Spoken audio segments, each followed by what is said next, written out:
ko yung mga halaman ko agad. At syempre, yung aking mga alagang pusa. Sa greenhouse, ayan. So, ayan. Paggabi, ang sarap dito. Ang lamig. Yun. Dumating na rin yung in-order ko sa Shopee na bonsai wine. Naku, hindi ko naman alam. First time kasi baguhan lang ako sa pagbobonsai. Ang laki pala ng aking parang hindi siya bagay sa hindi siya bagay sa mga bugis. Ang laki-laki niya nagkamali ako ng size ng yun guys, ito yung aking mga pinili kay Ate Dulce sa Bay Laguna, Flor de Lis Garden. Yun, kasi ito, remember yung magic ice cream ko na hindi lumagulago. Ang sabi ko sa kanya, baka meron siyang malago. Kasi gusto ko rin si magic ice cream. Yung ganda-ganda ng kanyang mga bracts.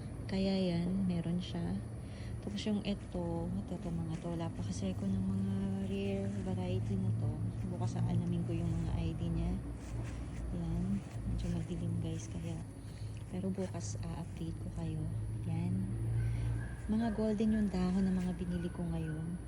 Kasi plano ko sa isang, di ba may malaki kong RS dyan. So, ayun. Ini-imagine ko kung anong matatapos ko doon. Ayan pa. Tsaka ito. Ito, si Kelisa. Yan. Kasi nag-yellow din yung dahon yan. Yung iba nga nakikita ko, dilaw na talaga. Siguro yung exposure din.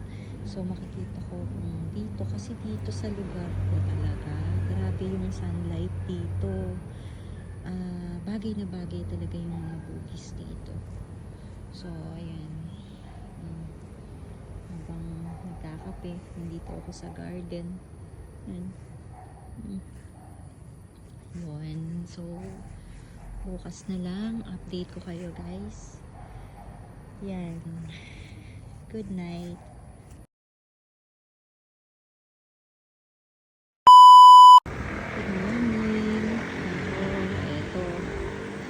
Lamig. Magising ko lang.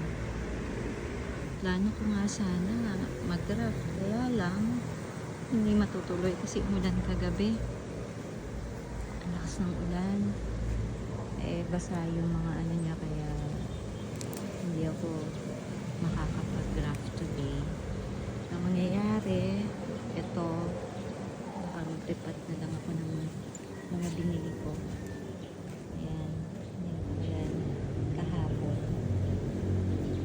Sa Flor de Lis Garden. Nag-graph siya. Yan ang aking ito talaga, ito si Kelisa. Ang ganda niya. Sana dito mapayelo ko pa talaga ito. Yan.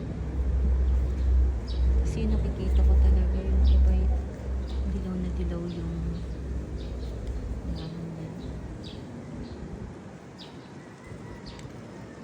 kaya ito mukhang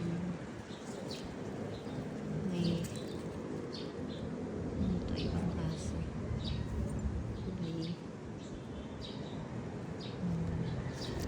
yan. Sa ngayon kakape muna hindi pa ako umiinom ng kape. Mamaya magre-repat na lang ako.